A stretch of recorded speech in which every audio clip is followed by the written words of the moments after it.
মধ্যপ্রাচ্যে ঘোষিত যুদ্ধবিরতির মাঝেই নতুন করে রক্তাক্ত হয়ে উঠেছে লেবানন। সাম্প্রতিক ইসরায়েলি হামলায় দেশটির বিভিন্ন অঞ্চলে অন্তত ২৫৪ জন নিহত হয়েছেন, যা পরিস্থিতিকে আরও জটিল করে তুলেছে। আন্তর্জাতিকভাবে যখন উত্তেজনা প্রশমনের চেষ্টা চলছে, ঠিক তখনই এই হামলা যুদ্ধবিরতির কার্যকারিতা নিয়ে বড় প্রশ্ন তুলেছে। লেবাননের স্বাস্থ্য মন্ত্রণালয়ের বরাত দিয়ে জানা যায়, দক্ষিণ লেবানন ও সীমান্তবর্তী এলাকায় ব্যাপক বিমান হামলা চালায় ইসরায়েলি বাহিনী। এসব হামলায় বহু বেসামরিক মানুষ হতাহত হয়েছেন, যার মধ্যে নারী ও শিশুও রয়েছেন। আহতদের সংখ্যাও কয়েকশো ছাড়িয়েছে। ফলে স্থানীয় হাসপাতালগুলোতে চাপ বেড়েছে চরমভাবে।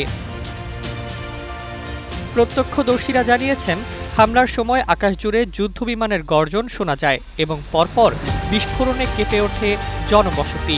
অনেক এলাকায় ঘরবাড়ি ধ্বংস হয়ে মানুষ খোলা আকাশের নিচে আশ্রয় নিতে বাধ্য হয়েছে।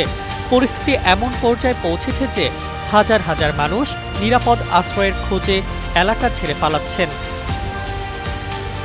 এদিকে আন্তর্জাতিক মহল এই হামলার তীব্র নিন্দা জানিয়েছে। যুদ্ধবিরতির মধ্যে এমন আক্রমণকে উস্কানিমূলক হিসেবে উল্লেখ করে দ্রুত সহিংসতা বন্ধের আহ্বান জানিয়েছে বিভিন্ন দেশ ও সংস্থা। বিশ্লেষকদের মতে এই হামলা চলমান কূটনৈতিক প্রচেষ্টাকে বড় ধরনের ধাক্কা দিতে পারে। অন্যদিকে ইসরায়েলের পক্ষ থেকে বলা হয়েছে, তাদের নিরাপত্তা নিশ্চিত করতেই এই অভিযান পরিচালনা করা হয়েছে। তবে লেবাননের পক্ষ থেকে দাবি করা হয়েছে, এটি সরাসরি আগ্রাসন এবং আন্তর্জাতিক আইন লঙ্ঘনের শামিল।